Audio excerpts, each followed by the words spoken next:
बच्चों पिछली क्लास में क्या पढ़ रहे थे भाई हम लोग?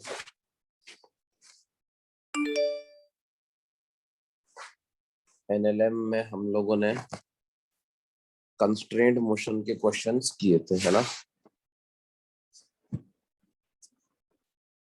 Yes sir.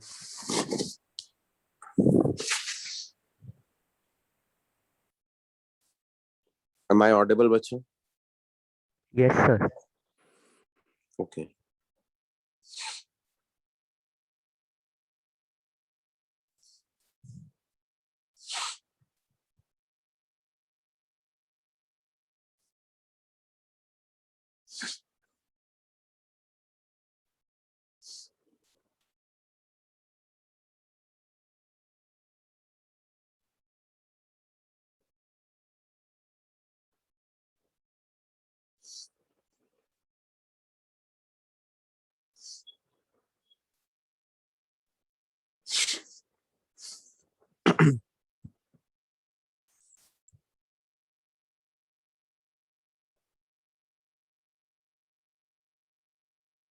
तो आज हम पढ़ने वाले हैं बच्चों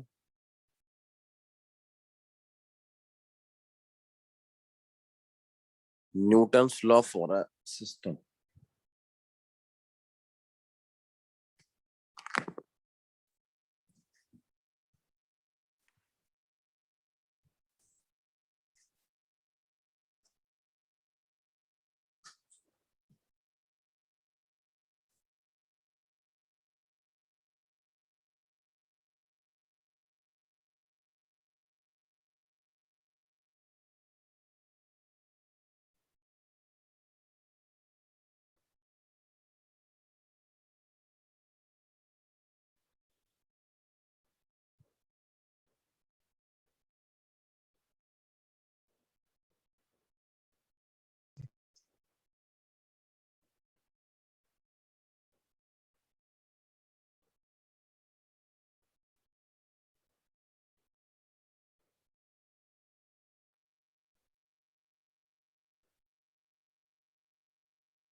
हाँ बच्चों, तो आज हम पढ़ने वाले हैं Newton's law for a system.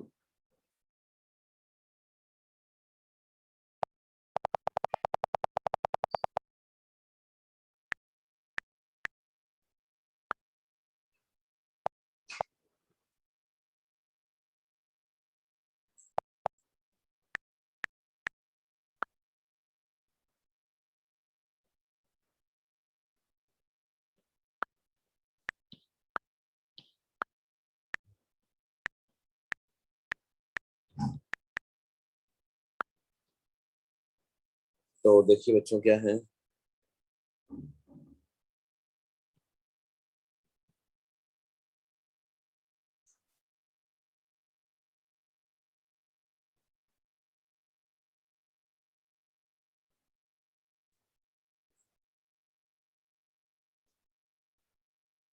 ये Newton's law for a system में बेसिकली बच्चों हम क्या करते हैं, we can consider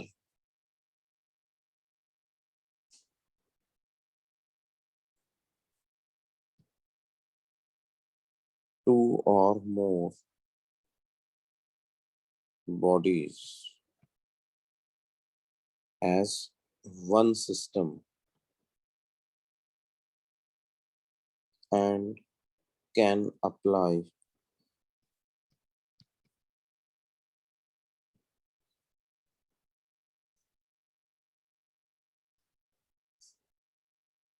equation of second law on them. Can apply equation of second law on them. Even when whether they are moving with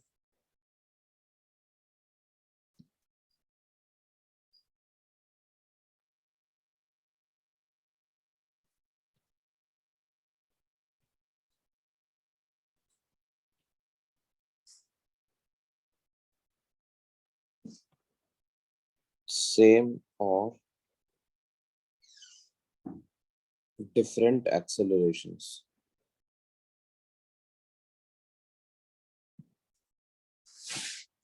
भले ही वो same acceleration से चल रहे हो, भले ही वो डिफरेंट एक्सेलरेशन से चल रहे हो, आप उनको सिस्टम मान करके उन पे न्यूटन्स लॉ की इक्वेशन अप्लाई कर सकते हो बच्चों। सर ऐसे कैसे अलग अलग एक्सेलरेशन से चल रहे होंगे तो कैसे अप्लाई करेंगे? देखो उसका भी एक तरीका है। इक्वेशन ये बन जाएगी, क्या बन जाएगी? नेट एक्सटर्नल फोर्स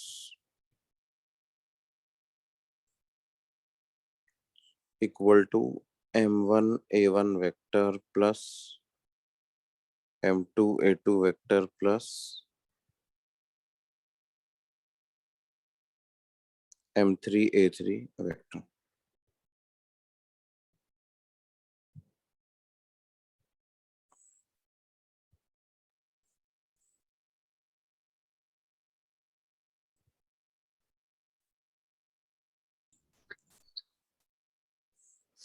इसमें बेसिकली क्या है,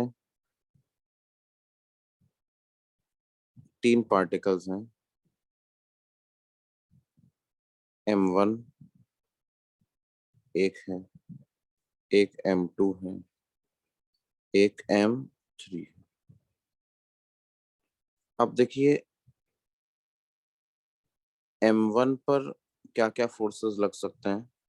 एक तो हो सकता है m2 लगा रहा हो m1 पर किसी तरह से, m3 लगा रहा हो m1 पे, उसके अलावा m2 और m3 के अलावा कोई और इस पर फोर्स लगा रहा हो। उससे अब देखो m1 ने m2 पे लगाया तो m2 ने m1 पे लगाया तो m1 भी m2 पर सेम मैग्नीट्यूड का फोर्स लगाएगा। इस फोर्स को नाम दो force on one due to two, तो दूसरा फोर्स हो जाएगा force on two due to one.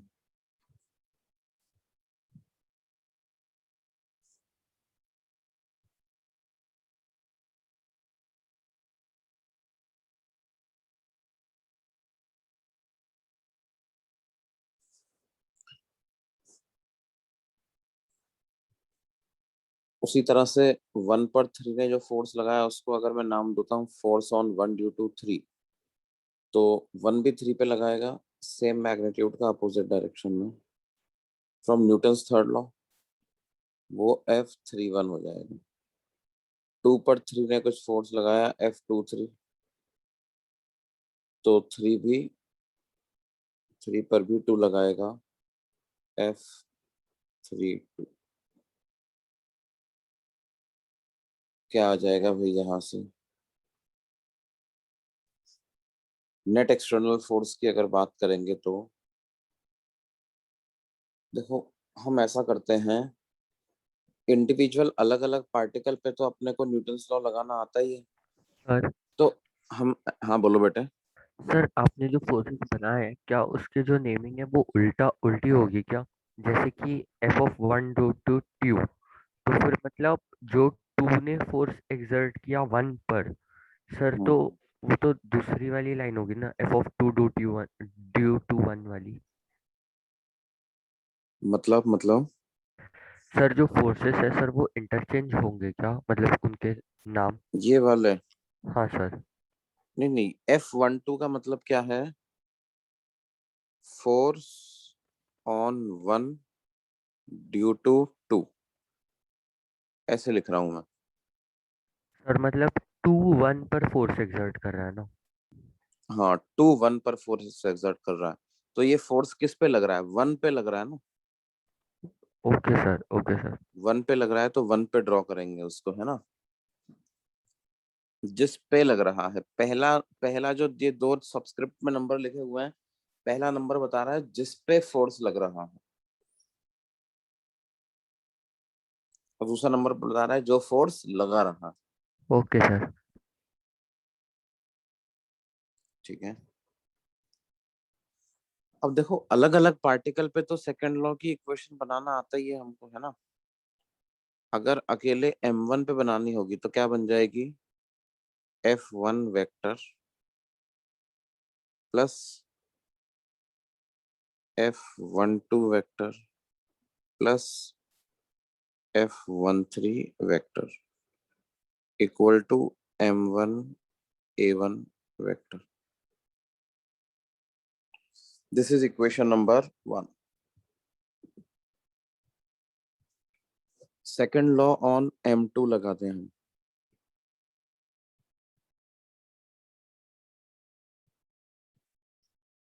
क्या इक्वेशन बन जाएगी? m2 पर बाहर से मान लो कोई फोर्स लग रहा है F2, तो F2 vector plus force on two due to one plus force on two due to three, this is equal to m3 a3 vector.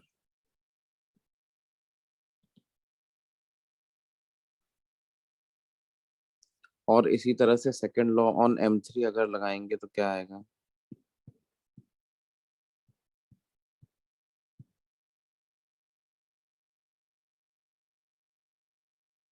इस पर मान लेते हैं बाहर से फोर्स ऐसे,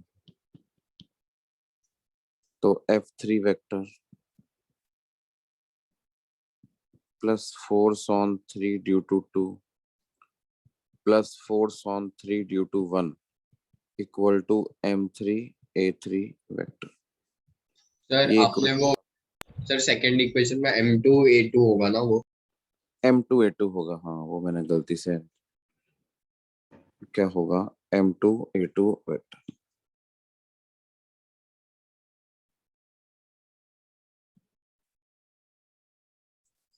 Now what we do is we add these three equations.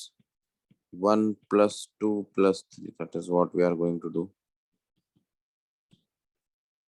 तो देखो, जब आप LHS में देखो, ये टर्म्स को इस वाली टर्म से ऐड करोगे तो क्या F12 वेक्टर और F21 वेक्टर एक दूसरे को कैंसिल आउट कर देंगे, यस सर। है ना। और ये कैंसिल आउट करने में हमने क्या न्यूटन्स थर्ड लॉ का यूज किया है क्या? Yes sir. हाँ सर। है ना। जो according to Newton's third law F12 and F21 will cancel out.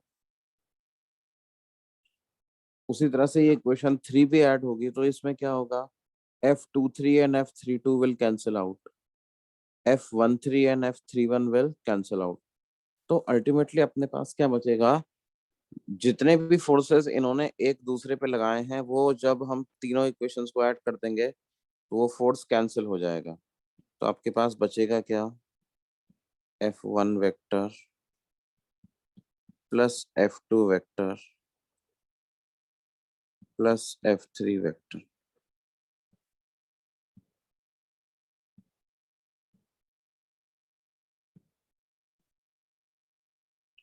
Equal to M1 A1 vector plus M2 A2 vector plus M3 A3 vector. ये ऐसा आ जाएगा, है ना। या इसको इस तरह से भी बोलते हैं कि सम ऑफ ऑल फोर्सेस, है ना। मतलब ध्यान दो कि जब अपन दो या उससे ज्यादा पार्टिकल्स को एक सिस्टम मानेंगे और उन पर इकट्ठे में एक इक्वेशन लगाएंगे, तो इक्वेशन में जब आप नेट फोर्स लिखोगे तो उस नेट फोर्स में इंटरनल फोर्सेस को काउंट करने की जरूरत नहीं पड़ेगी, है ना। क्यों नहीं पड़ेगी? क्योंकि according to Newton's third law वो इंटरनल फोर्सेस का सम तो हर बार जीरो ही आएगा। ये बात समझ में आती है? सर हर सिचुएशन में ये पॉसिबल होगा ना कि मतलब हर M1 सिचुएशन में, अगर। हर सिचुएशन पॉसिबल होगा बेटे, बिल्कुल यस। Okay sir.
ये बात समझ में आई बच्चों सब लोगों को?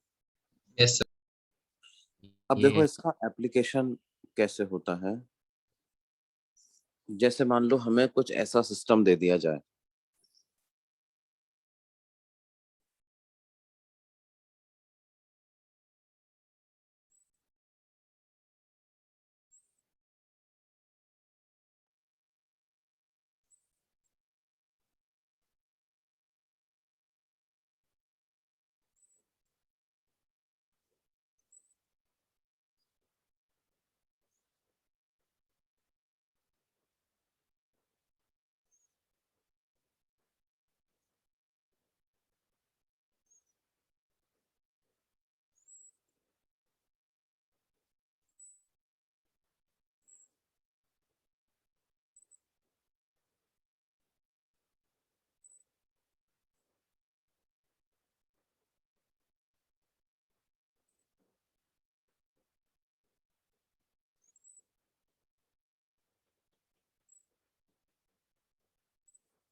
हमें पूछा जा रहा है फाइंड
अब देखिए बच्चों, इस क्वेश्चन में क्या होगा, ये ए ब्लॉक के पे लगने वाले ग्रेविटेशनल फोर्स की वजह से स्ट्रिंग में टेंशन आएगी।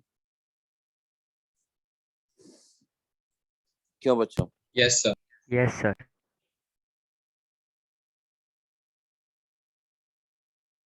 तो ए ब्लॉक का फ्री बॉडी डायग्राम बनाऊं तो mg ऊपर लग रहा होगा टेंशन। अब जैसे ही रस्सी में टेंशन आएगी ना बच्चों, क्या होगा, टेंशन तो पूरी स्ट्रिंग में एक साथ आएगी। जैसे ही पूरी स्ट्रिंग में टेंशन आएगी तो ये हॉरिजॉन्टल पार्ट में भी टेंशन आएगी। जैसे ही इस हॉरिजॉन्टल पार्ट में टेंशन आएगी बच्चों, क्या होगा, ये जो पुली है, इस पुली को अगर अपन देखें तो उस पर इस प्रकार से टेंशन फोर्स लगने लगेगा, और एक टेंशन फोर्स ऐसे नीचे भी लगने लगेगा।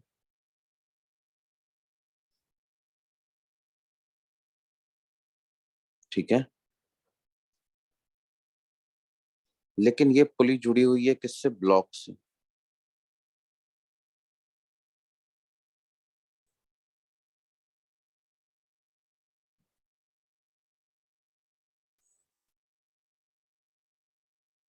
तो क्या होगा, अगर हम देखो पुली ब्लॉक के साथ ही तो चलने वाली है, पुली और ब्लॉक को एक सिस्टम मान लो, तो उस इस पूरे सिस्टम पे एक टेंशन फोर्स राइट में आ गया और एक टेंशन नीचे आ गया। एक जमीन का नॉर्मल है, नॉर्मल फोर्स बाय ग्राउंड, एक इधर लग रहा है कितना, 2m।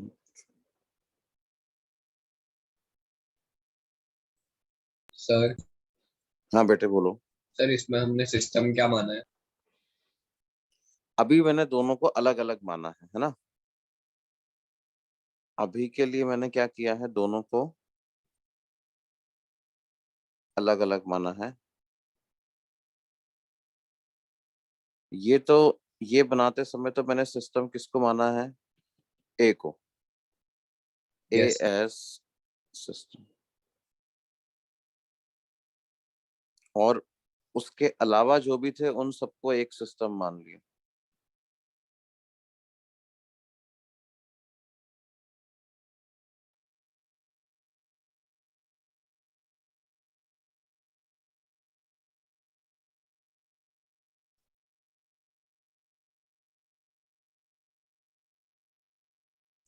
ब्लॉक बी पुली, क्लैंप, है ना,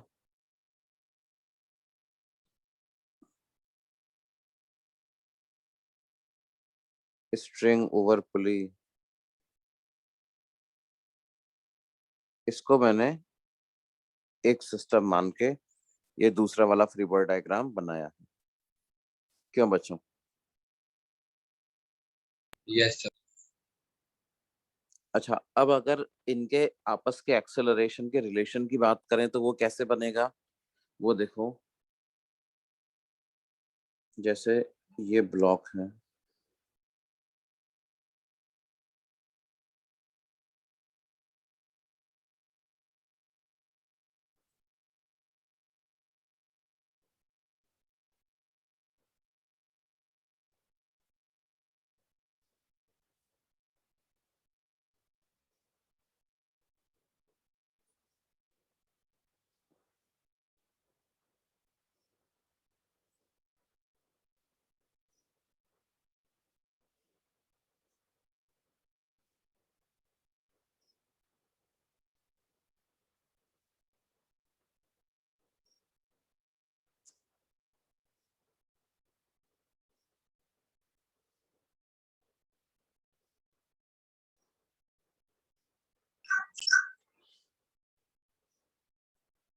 ये ए है, ये बी। अब देखो, मानो कि mg की वजह से ए नीचे आना चालू करता है, ए अगर नीचे आना चालू करता है तो उसको नीचे आने के लिए ये वाली रस्सी को भी अपने साथ में लेके आना पड़ेगा ना।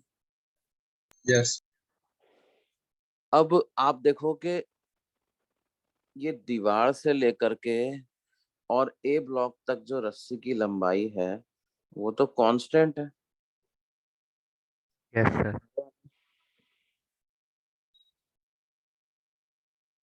दीवार से लेकर के ए तक जो रस्सी की लंबाई है, ये पूरी लंबाई, ये तो कांस्टेंट है ना बच्चों? तो यस अगर ए के नीचे जाने की वजह से ये वाला पार्ट बढ़ रहा है, तो इस वाले पार्ट को कम होना पड़ेगा कि नहीं होना पड़ेगा? यस हाँ सर L1 बढ़ता है तो L2 को डिक्रीज होना ही पड़ेगा, क्योंकि इनएक्सटेंसिबल स्ट्रिंग्स लेकर के चलते हैं अपन। अब ये डिक्रीज कैसे होगा? ये डिक्रीज ऐसे होगा कि बी जितने एक्सेलरेशन से ए नीचे जा रहा है ना, उतनी एक्सेलरेशन से बी राइट में जाएगा। बी राइट में जाएगा तो उसके साथ पुली तो जुड़ी हुई है, तो पुली भी राइट में चली जाएगी। पुली राइट में चली जाएगी तो क्या होगा?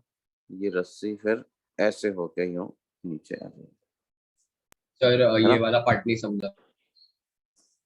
भाई देखो क्या होगा।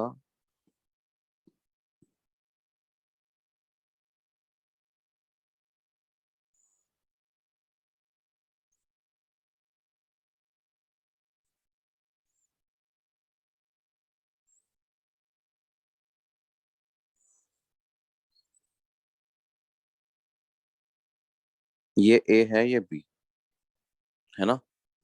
अच्छा, बी राइट में जाएगा, ये तो समझ में आया था तुमको। हाँ सर। यस सर और ए नीचे जाएगा, है ना? अब देखो, बेसिकली कहने की बात वही है कि देखो, इस लेंथ को आप L1 मान लो, इस वाली लेंथ को L2 मान लो। ए की वेलोसिटी को VA मान लो नीचे की तरफ, और पुली की या बी की वेलोसिटी को VB मान लो। इसकी वेलोसिटी VB होगी बी की, तो पुली की भी वेलोसिटी VB ही होगी। तो आप लिखोगे L1 plus L2 is constant. इसका मतलब dL1/dt प्लस dL2/dt इज 0। तो dL1/dt को क्या लिखेंगे? माइनस टाइम्स VB, और dL2/dt को लिखेंगे VA। This is equal to 0, यानी VA बराबर आ जाएगा किसके? VB के।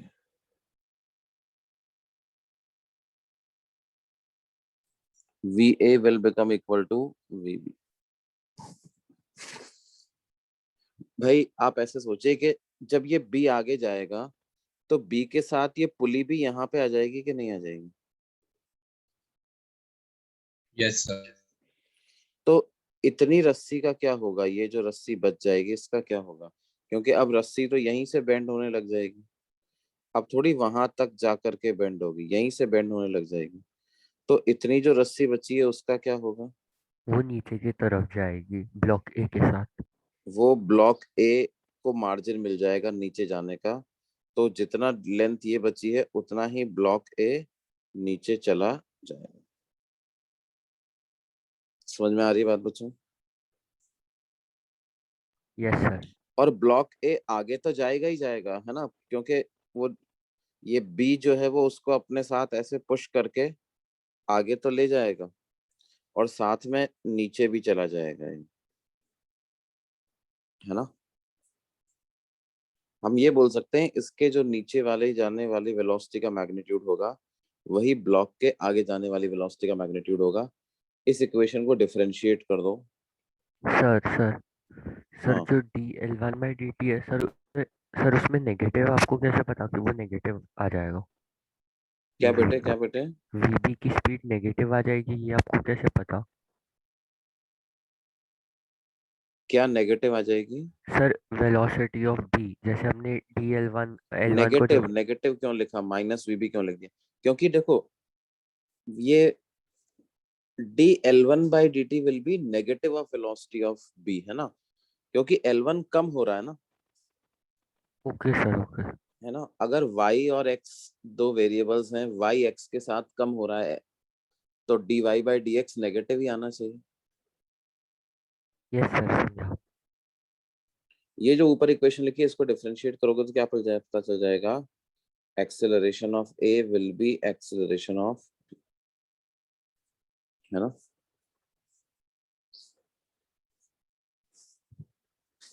तो देखो क्या है,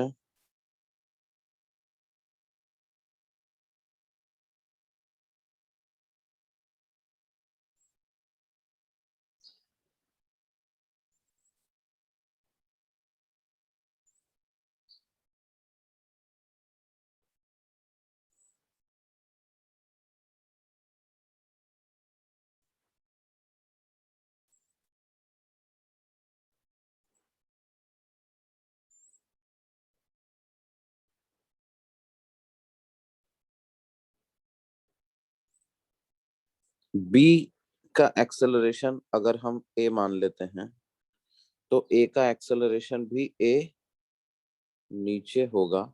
साथ ही साथ क्या मैं बोल सकता हूँ, ए का एक्सेलरेशन आगे भी ए तो होगा ही होगा, यस सर। यस है ना। ये हॉरिजॉन्टल वाला ए क्यों, क्योंकि देखो यहाँ से कांटेक्ट में भी तो हैं ये दोनों। तो अभी तो आपने स्ट्रिंग कंस्ट्रेंट से ये ए और ये ए बराबर हैं ये पता लगाया। अब ये जो कांटेक्ट कंस्ट्रेंट है इसकी बात करो, तो ये कहता है कि जो कांटेक्ट सरफेस है उसके नौ परपेंडिकुलर डायरेक्शन में एक्सेलरेशंस ब्लॉक्स के सेम होने चाहिए, यस सर। है ना। तो परपेंडिकुलर डायरेक्शन के एक्सेलरेशन सेम होने चाहिए। तो बी का तो हमने एक्सेलरेशन ए माना ही है, तो ए का हॉरिजॉन्टल डायरेक्शन में भी एक्सेलरेशन एक होगा और वो ए के बराबर ही होगा, है ना। अब हमारे पास दो वेरिएबल है मोटे मोटे तौर पर, एक तो ये ए और एक कौन सा, टी, है ना। अच्छा, ये जो नीचे की तरफ एक्सेलरेशन है ना, इसको हम acceleration of A with respect to B भी बोल सकते हैं, या नीचे की तरफ जो वेलोसिटी है ए की उसको velocity of A with respect to B भी बोल सकते हो आप, बोल सकते हैं कि नहीं। हाँ सर, क्योंकि हमने बी को रेस्ट पे मान लिया है और हम उसका हाँ, एक्सेशन ए अगर को बी देखो, velocity of acceleration of A with respect to B लिखोगे तो ये वाला कंपोनेंट तो कैंसिल हो जाएगा ना, आई कैप वाला, तो क्योंकि ये तो दोनों के पास यस सर। है ना। तो बी को तो ऐसा ऐसा ही लगेगा, कोई आदमी अगर बी पे बैठा हुआ है उसको थोड़ी ए आगे जाता हुआ लगेगा, उसको तो ए सीधा नीचे ही जाता हुआ लगेगा ना। हाँ यस सर। सर। ठीक है, तो ये बात है बच्चों। अब इनकी वैल्यूज कैसे पता लगाएं, तो देखो हम क्या करते हैं, consider A alone as system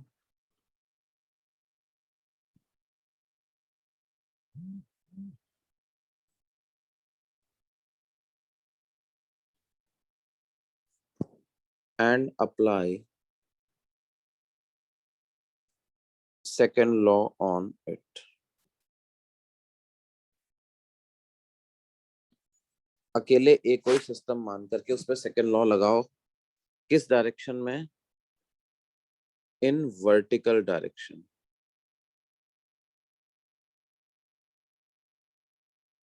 vertical direction में अप्लाई करो, तो क्या हो जाएगा बच्चों। वर्टिकल डायरेक्शन की अगर मैं बात करूं तो टेंशन ऊपर लग रहा है, mg नीचे लग रहा है, नहीं, ओवरऑल एक्सेलरेशन ऑफ ए जो है, अगर कोई हमसे एक्सेलरेशन वेक्टर ऑफ ए कहे तो इस इन दोनों का एडिशन हो जाएगा ना वो, यानी ए आई कैप प्लस ए जे कैप। क्यों बच्चों, इसका मतलब ए का एक्सेलरेशन हॉरिजॉन्टल डायरेक्शन में भी है ए और वर्टिकल डायरेक्शन में है ए डाउनवर्ड्स। अब क्या हो जाएगा, ए पर इक्वेशन बनाए तो क्या इक्वेशन बन जाएगी, M G minus T equal to M A. This is equation number 1, बन जाएगी कि नहीं। हाँ सर। Yes, क्योंकि नीचे की तरफ एक्सेलरेशन a है, तो ये इक्वेशन बन जाएगी mg को पॉजिटिव लेंगे, टेंशन को नेगेटिव। देखो इस पर अकेले a का फ्री बॉडी डायग्राम बनाए तो एक नॉर्मल बाई b भी लग रहा है इस पे, लेकिन क्योंकि इक्वेशन हमने वर्टिकल डायरेक्शन में बनाई है तो उस नॉर्मल की जरूरत हमको नहीं पड़ी। अगली इक्वेशन बनाने के लिए आप पता है क्या कर सकते हो, take a plus B as system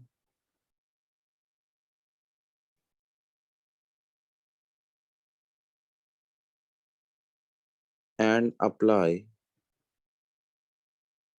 second law in horizontal direction।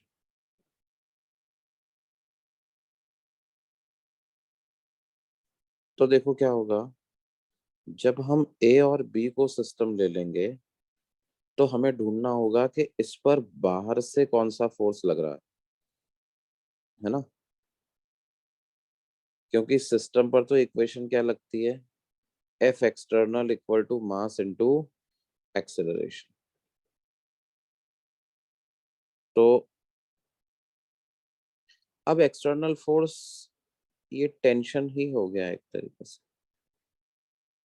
भाई आपने इसको सिस्टम माना तो एक्चुअल में क्या था कि जो बची हुई रस्सी भी तो थी यहाँ पे जो दीवार से जुड़ी हुई थी, वो अब आपके सिस्टम का हिस्सा नहीं है, सिर्फ इतना इतना पार्ट ही आपका सिस्टम है।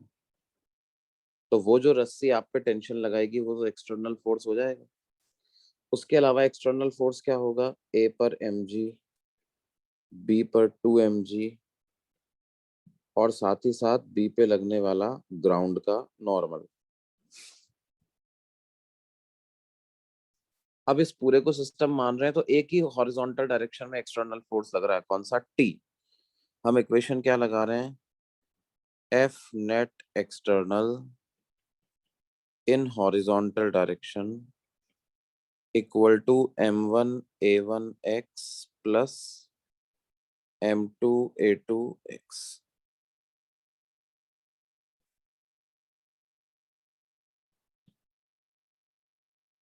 तो क्या हो जाएगा, नेट फोर्स इन ये टी आ जाएगा इक्वल टू ए का मास m मल्टीप्लाइड बाय उसका हॉरिजॉन्टल एक्सेलरेशन प्लस बी का मास 2m मल्टीप्लाइड बाय उसका भी हॉरिजॉन्टल एक्सेलरेशन a।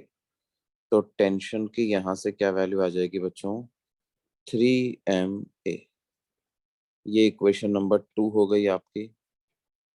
इन दोनों इक्वेशंस को आप ऐड कर दो, 1 प्लस 2, तो क्या हो जाएगा बच्चों, टी से टी कैंसिल हो जाएगा, mg is equal to 4ma। If I add these two equations हमें क्या मिल जाएगा, mg is equal to 4ma, यानी a की वैल्यू हमें मिल जाएगी g/4।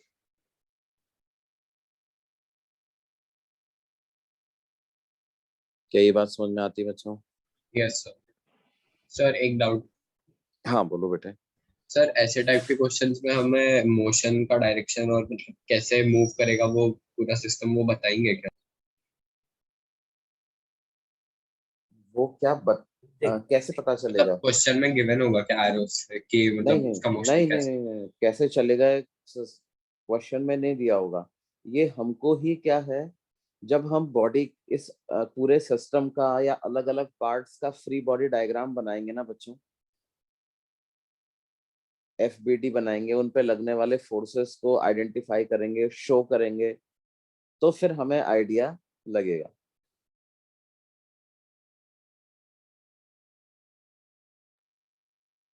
जैसे इसमें हमने बनाया था ना, ए का फ्री बॉडी डायग्राम बनाया था, बी का फ्री बॉडी जैसे यहाँ पर मैंने बनाया था, ये रहा ए का फ्री बॉडी डायग्राम हमने बनाया तो क्या देखा,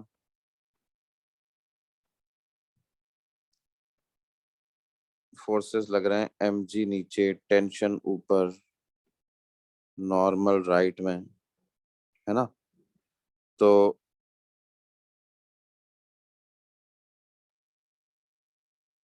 mg की वजह से इसकी टेंडेंसी नीचे जाने की होगी, है ना। Yes sir. और ये जो टेंशन, इस टेंशन की वजह से यहाँ पे जो टेंशन आया, ठीक है, इस टेंशन की वजह से यहाँ पे जो टेंशन आया, वो टेंशन एक तरीके से इस सिस्टम को देखा जाए तो राइट में पुल कर रहा है ना। इसके वेट की वजह से पूरी रस्सी में टेंशन आया, वो टेंशन सिस्टम पे राइट में डायरेक्शन में भी लगा, तो वही टेंशन राइट साइड में इसको पुल कर रहा है ना। देखो इसका आंसर एक्सेलरेशन जी के टर्म्स में भी आ रहा है ना, G/4 आ रहा है।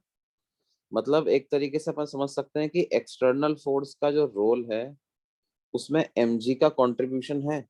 mg की वजह से ही रस्सी में टेंशन आई, और उस टेंशन की वजह से ये सिस्टम राइट में जा रहा है।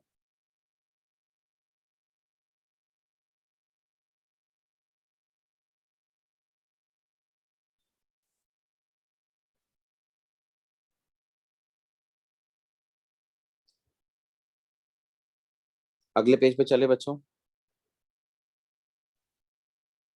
सर थोड़ा ऊपर कीजिए ना। और ऊपर। नहीं सर।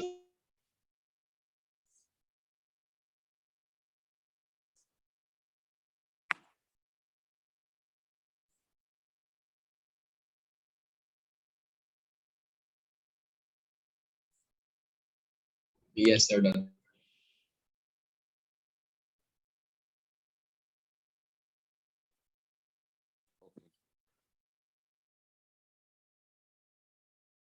अब जैसे मान लो इसी प्रॉब्लम में हमसे पूछ लिया जाए, calculate normal force exerted by ground, tension in the string and normal between A and B in above problem.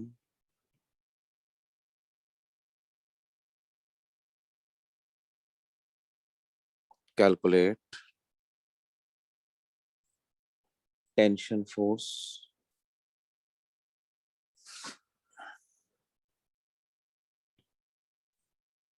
normal exerted by A on B and normal exerted by ground on B.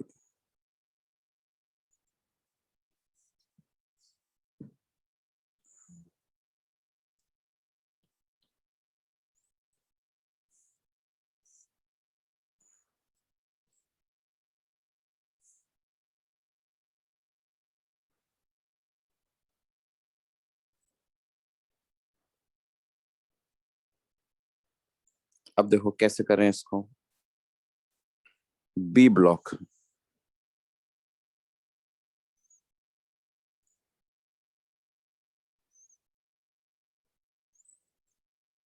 इस पे tension लग रही है ऊपर,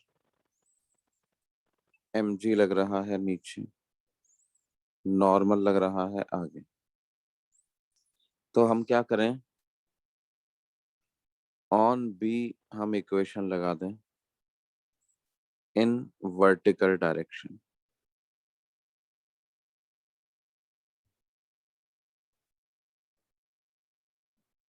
तो क्या बनेगा, mg minus T equal to ma, या t की क्या वैल्यू आ जाएगी, mg माइनस ma।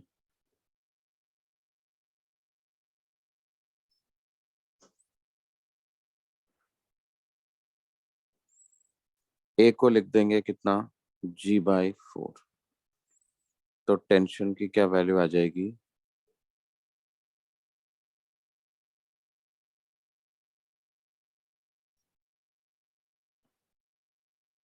3mg/4।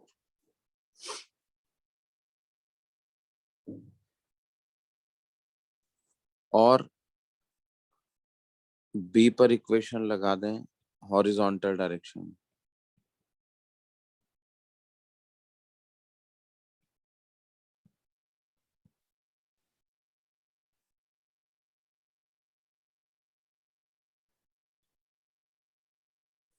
तो क्या बनेगा, normal is equal to mass into acceleration. Acceleration तो g/4 है, तो ये वाले नॉर्मल की क्या वैल्यू आ जाएगी बच्चों, mg/।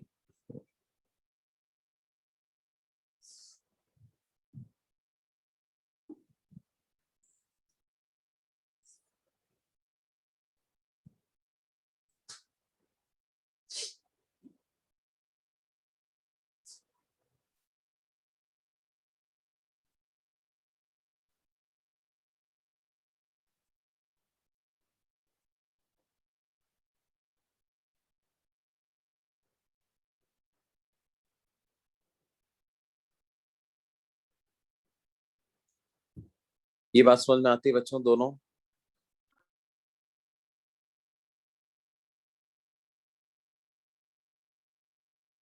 हाँ भाई, कहाँ गए? Yes sir. Yes sir. Okay.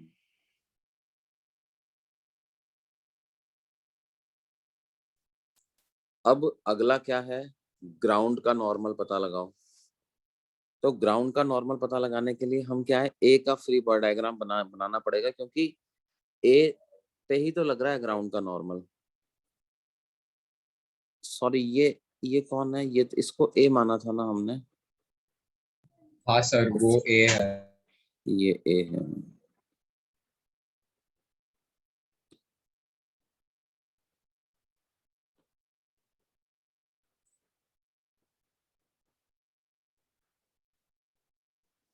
अब ये ब्लॉक,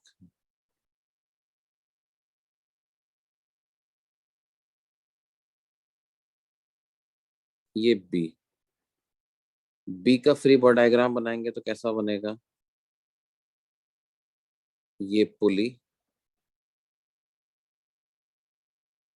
इस पे लगने वाला टेंशन फोर्स, यहां से नीचे लगने वाला टेंशन फोर्स, इधर पीछे से लगने वाला ए जो नॉर्मल लगाएगा वो, है ना, इसको यहां ड्रॉ कर देते हैं। बी पे लगने वाला ग्रेविटेशनल फोर्स mg, और बी पे लगने वाला ग्राउंड का नॉर्मल। बी पे नीचे 2 mg लगा, क्योंकि बी का मास कितना था। वो इसको या तो देखो अगले पेज पे मैं बढ़िया से ड्रॉ कर देता हूँ।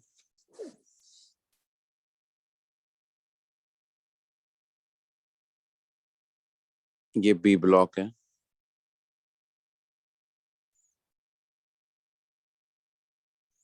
इस पे टेंशन इधर, एक टेंशन नीचे, ए ने जो नॉर्मल लगाया वो, इसका वेट 2 mg, और ग्राउंड का नॉर्मल, है ना। अब ये ग्राउंड का नॉर्मल पता लगाने के लिए हम इक्वेशन बनाएं, on be in vertical direction.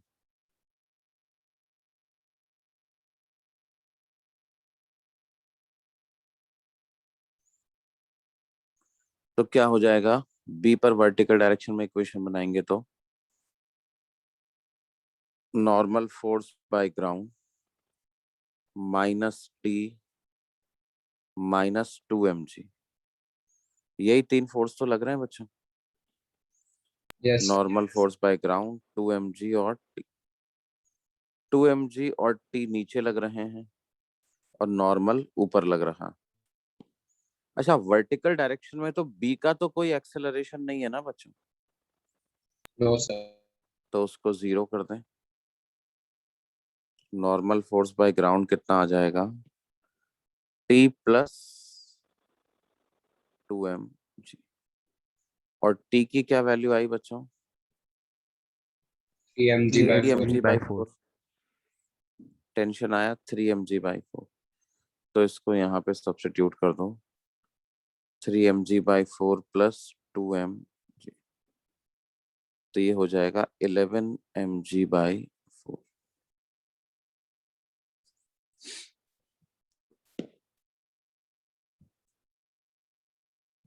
क्या ये बात समझ में आ रही है?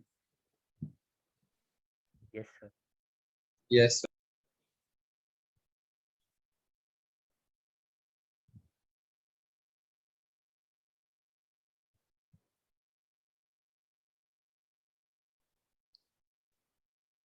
या इस तरह का देखो एक सवाल और करते हैं जो इससे थोड़ा सा ज्यादा कॉम्प्लिकेटेड तरीके से सिस्टम रखा हुआ है।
मान लो ऐसे क्वेश्चन में हमसे पूछा जाए, फाइंड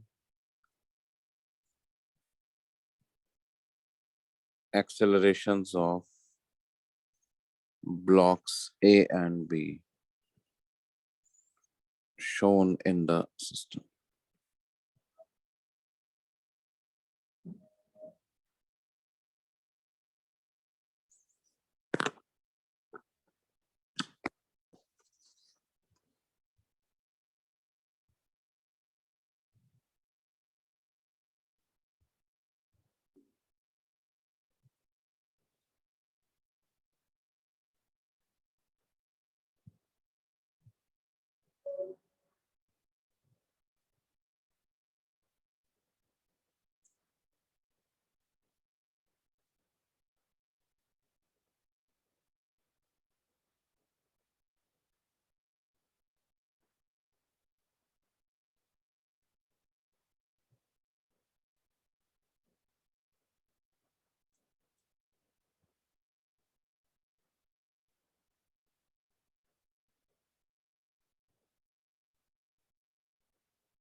तो बच्चों इसको कैसे करेंगे, उसी तरह का क्वेश्चन है ये।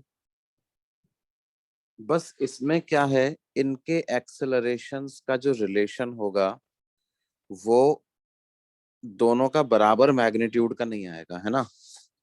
देखो क्या है, मान लेते हैं ए जो है वो ए एक्सेलरेशन से नीचे जा रहा है और बी जो है वो उसकी वजह से बी एक्सेलरेशन से आगे जा रहा है। अब ये जो बी जो एक्सेलरेशन होगा वो ऑफ कोर्स ए के पास भी आ ही जाएगा, है ना। तो एक्सेलरेशन वेक्टर ऑफ ए अगर हम लिखते हैं तो वो हो जाएगा B I cap minus A J cap, और एक्सेलरेशन वेक्टर ऑफ बी अगर आप लिखोगे तो वो आ जाएगा बी आई कैप के बराबर।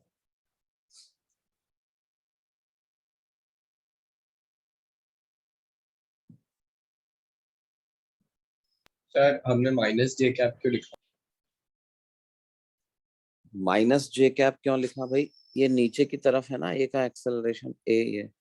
Okay sir. अब बी और ए में क्या रिलेशन है हमें ये ढूंढना होगा। Is there some relation between horizontal acceleration of B and vertical acceleration of A, इन दोनों में क्या रिलेशन है, तो वो कैसे लिखें। तो कई मेथड्स हैं उसके, वो जैसे अपन ने स्ट्रिंग कंस्ट्रेंट वाला बताया था ना, उस तरह से कर सकते हो। Power delivered by tension equal to 0 से कर सकते हो। तो अगर आप पावर वाले मेथड से करोगे तो क्या होगा, बी की वेलोसिटी के डायरेक्शन में अगर देखोगे तो बी पर दो दो टेंशन लग रहा है, एक तो यहाँ वाला टेंशन और एक यहाँ वाला टेंशन।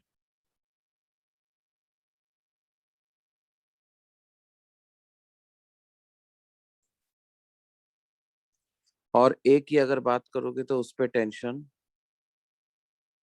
ऊपर लग रहा है।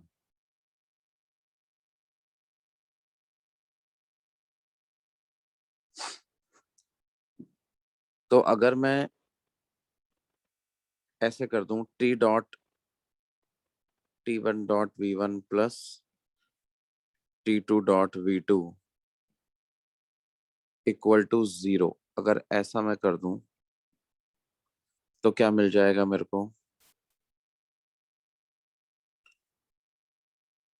बी पे अगर टेंशन लिखूंगा तो टी यहां से और टी ऊपर से, तो मिल जाएगा 2T, है ना। और बी की वेलोसिटी को थोड़ी देर के लिए VB मान लो आप, प्लस ए पर अगर लिखूंगा तो टेंशन ऊपर है और ए की वेलोसिटी नीचे है, तो minus T into velocity of A, this is 0। अब ये टी से टी कैंसिल हो जाएगा, तो 2 टाइम्स वेलोसिटी ऑफ बी बराबर हो जाएगा वेलोसिटी ऑफ ए के। और इस इक्वेशन को डिफरेंशिएट कर दें,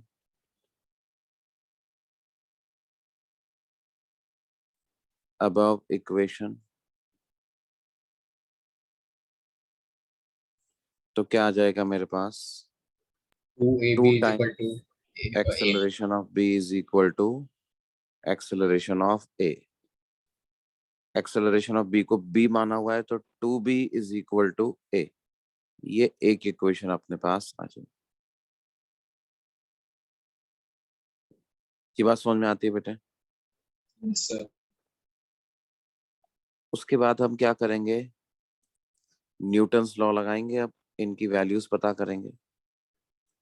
तो पहले हम न्यूटन्स लॉ लगाएं किस पर, ए पे लगाते हैं, किस डायरेक्शन में, वर्टिकल डायरेक्शन।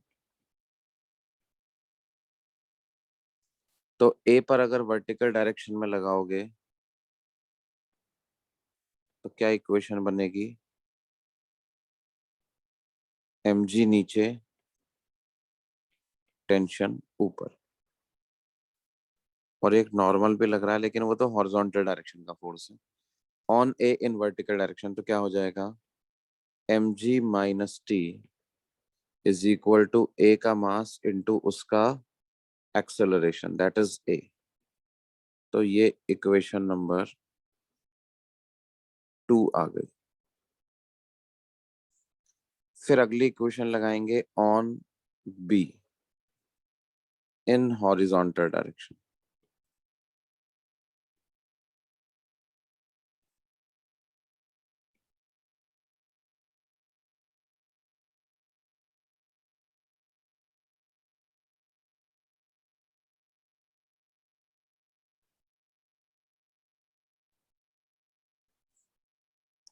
तो बी पर हॉरिजॉन्टल डायरेक्शन में इक्वेशन कैसे बनेगी बच्चों? अगर बी का अलग से फ्री बॉडी डायग्राम बनाया जाए, इनफैक्ट बी पे मत बनाओ, आप किस पे बनाओ? ए प्लस बी पे बना दो। ए और बी दोनों को एक सिस्टम ले लो, ठीक है? तो ये बी है, ये ए है। एक टेंशन फोर्स यहां से लग रहा होगा, है ना? दूसरा, फिर ये रस्सी ऐसे घूम करके आ रही है और जाकर के बी से कनेक्ट हो रही है। तो एक टेंशन फोर्स ये बी लगा रहा हूं।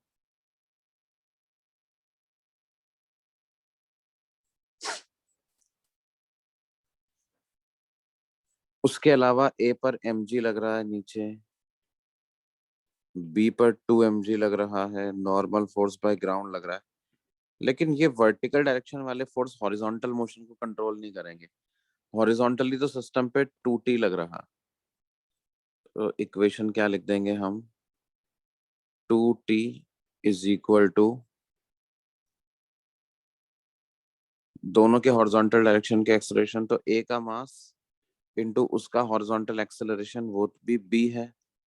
बी का मास, उसका हॉरिजॉन्टल एक्सेलरेशन भी बी है। तो 2t की क्या वैल्यू आ गई? 3mb। ये इक्वेशन नंबर 3 तैयार हो गई बच्चों, है ना? हम क्या करें? इक्वेशन नंबर 2 को मल्टीप्लाई करें 2 से और इसमें ऐड कर दें इक्वेशन नंबर 3। तो इक्वेशन 2 को 2 से मल्टीप्लाई कर दोगे तो क्या आ जाएगा? 2mg माइनस 2t, और इसमें ऐड करना है 3, तो plus 2t equal to 2ma plus 3mb। ये कैंसिल हो गया, क्या वैल्यू आ गई? 2mg is equal to 2ma plus 3ma। अब ए और बी में रिलेशन हमने पता किया था ना, ए 2b के बराबर आया था। ए किसके बराबर आया था बच्चों? 2b के बराबर। तो 2m into 2b plus 3mb। तो हमारे पास क्या आ गया था? 2mg is equal to 4mb plus 3mb, यानी कितना? 7mb। तो b की क्या वैल्यू आ गई बच्चों? 2g/7। ये वैल्यू b की आ गई।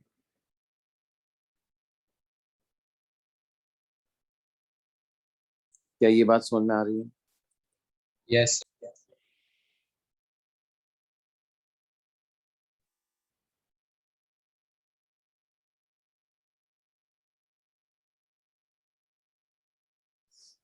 तो देखो, ये Newton's law for a system की बात है। एक और क्वेश्चन इसमें कराता हूँ, ये नोट कर लिया बच्चों तुमने?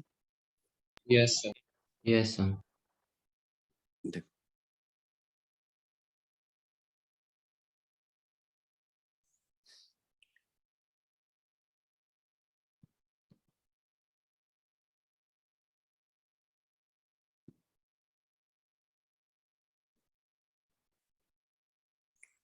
तो ये एक लॉन्ग रोप है ना? और इस रस्सी पे क्या है? 3 बंदर चल रहे हैं।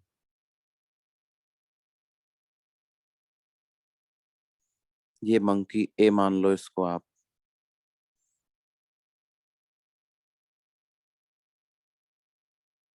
ये बी हो गया।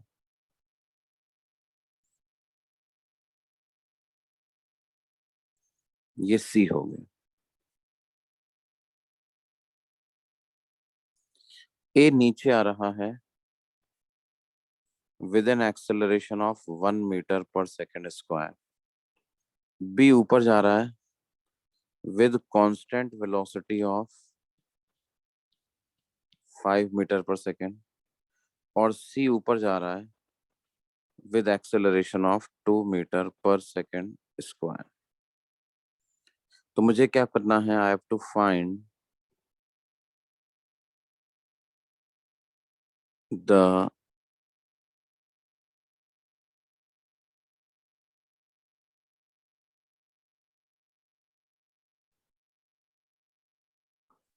tension in the string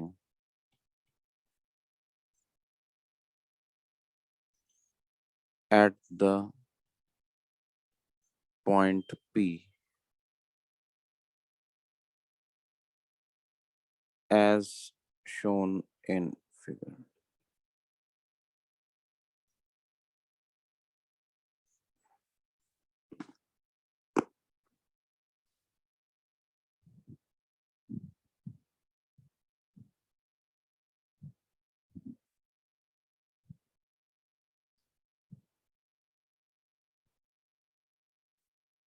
ये क्वेश्चन ट्राई करिए बच्चों।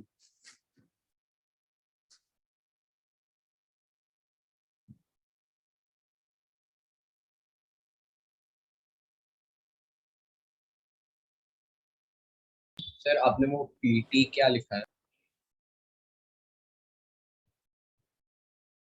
हाँ बेटे, क्या बोल रहे हो? सर आपने वो पीटी क्या लिखा है? एट पॉइंट P है ना, ये P पॉइंट पर टेंशन क्या होगा ये पता करना है।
तो देखो बच्चों, इसका तरीका क्या है, हम इस पूरे को ही एक सिस्टम मान लें। अच्छा, ये बात तो आप समझ पा रहे होंगे कि ये जो नीचे वाला जो हिस्सा है, इस वाली, ये तो स्लैक हो रहा होगा है ना, इसमें तो टेंशन जीरो होगा। जीरो होगा। इन तीनों को अगर अपन सिस्टम मान लें तो एक्सटर्नल फोर्स के नाम पे क्या बचा? एक तो ये इधर से नीचे वाली रस्सी बची, एक इधर से ऊपर वाली रस्सी बची। नीचे वाली रस्सी में तो हम बोल ही रहे हैं टेंशन जीरो है, ऊपर वाली रस्सी में टेंशन T मान लेते हैं। उसके अलावा अर्थ बची एक्सटर्नल बॉडी के रूप में जो इन पे फोर्स लगाएगी, है ना। अच्छा, इन मंकी के मास हमने नहीं दिए हैं। मान लो इनका मास कुछ कुछ मान लेते हैं। एक का मास मान लेते हैं 30 किलो, एक का मास मान लेते हैं 35 किलो, एक का मास मान लेते हैं 40 किलो ऐसे। तो एक तो टेंशन ऊपर लग रहा है, उसके अलावा 30G plus 35G plus 40G, तो पूरा क्या मैं बोल सकता हूँ 105G का फोर्स नीचे लग रहा है। Yes sir. Yes sir. तो इक्वेशन क्या बनेगी? Net force, net external force equal to m1 a1 vector plus m2 a2 vector plus m3 a3 vector. ये इक्वेशन बनेगी। बनाओ, पता लगाओ क्या आंसर आएगा, एक बार करके देखो जरा।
सर 50।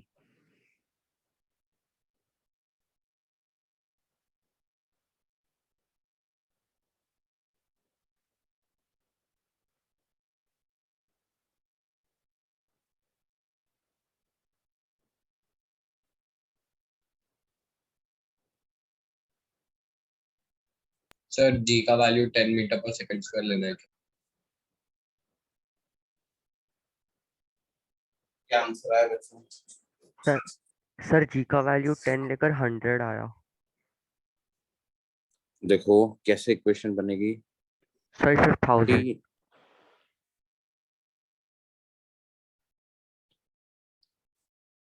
कि ये 30 किलो का मास है ना, लेकिन उसका एक्सेलरेशन नीचे है और हमने टेंशन को पॉजिटिव ले लिया है, मतलब अपवर्ड डायरेक्शन को पॉजिटिव ले लिया है।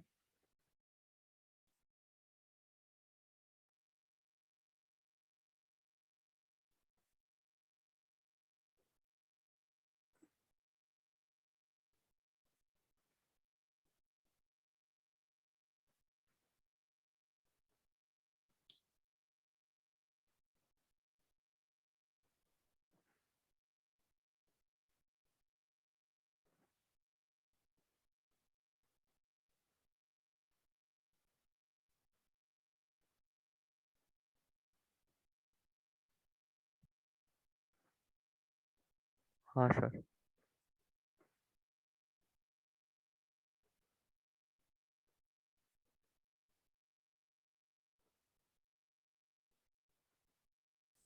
कितना आ रहा है?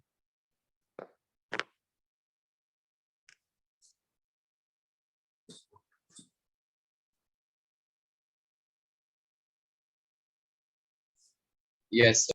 Yes sir.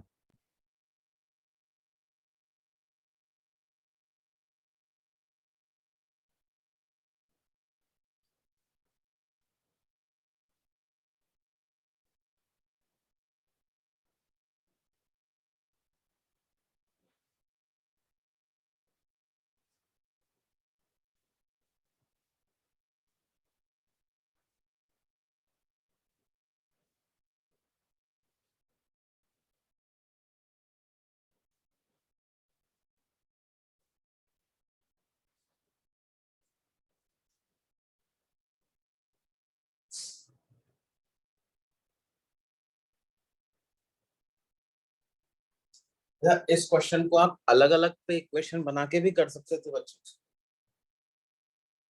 लेकिन उसमें फिर क्या करना पड़ता, अपने को 3 अलग अलग इक्वेशन बनानी पड़ती, तब जाके आंसर आता हमारा।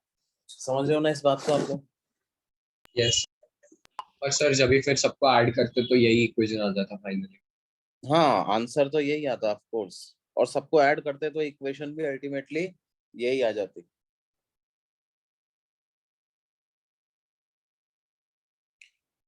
भाई देखो, जैसे यहाँ आपने टेंशन मान लिया T1, इन दोनों के बीच में टेंशन मान लिया T2, तो इस 30 kg पे इक्वेशन क्या बनती है अपनी 30 वाले पर? T minus T1 minus 30G equal to 30 into -1। क्योंकि फोर्स लिखते समय अपवर्ड डायरेक्शन पॉजिटिव ले लिया तो एक्सेलरेशन नेगेटिव लेंगे। बी पर क्या इक्वेशन बनती? T1 ऊपर T2 नीचे और इसका वेट 35G नीचे इक्वल टू 0, क्योंकि इसका एक्सेलरेशन तो 0 है। सी पर क्या इक्वेशन बनती? T2 -40G is equal to 40A।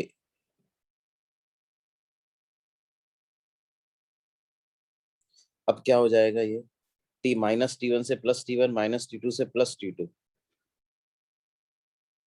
तो आ जाएगा T -30G minus 35G minus 40G equal to 40 into 2 80 और 80 माइनस 30 50। तो वही इक्वेशन आ गई कि नहीं आ गई बच्चों? Yes sir. यहाँ पे सीधे ही एक इक्वेशन में ही काम हमारा हो जाता है। ठीक है, ठीक है बच्चों, तो बाकी जो अपना बचता है वो अगली क्लास में इसको कंटिन्यू करेंगे। आप लोग पता है आप कौन कौन सा शीट का होमवर्क कर सकते हो? आप लोग कर सकते हो section A, B, C, D and F। ये सेक्शन आप होमवर्क में कर सकते हो, A B C D E F। Okay sir. ठीक है बच्चों। सर एक्सरसाइज 1 ही, मतलब एक्सरसाइज 1 का ही करेंगे हम। एक्सरसाइज 1 पार्ट 1 पार्ट 2 का ये आप कर सकते हो। एक्सरसाइज 2 से भी करना स्टार्ट कर सकते हो आप, है ना? एक्सरसाइज 2 पार्ट 1 से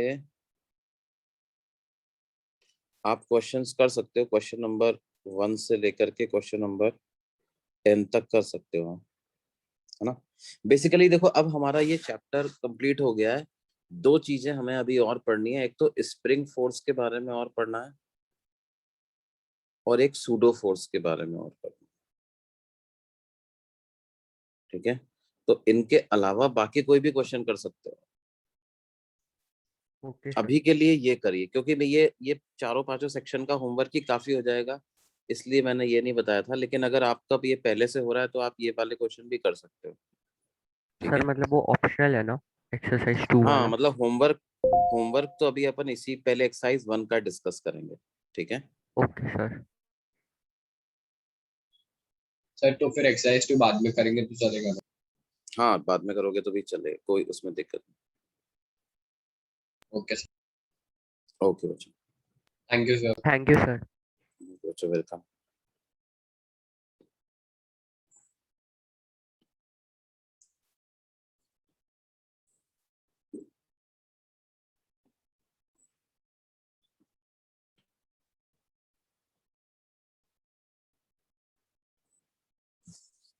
सर आप नोट्स भेज देना ना ग्रुप पे।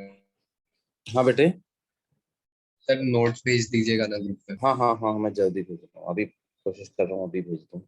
Okay sir, thank you. Bye.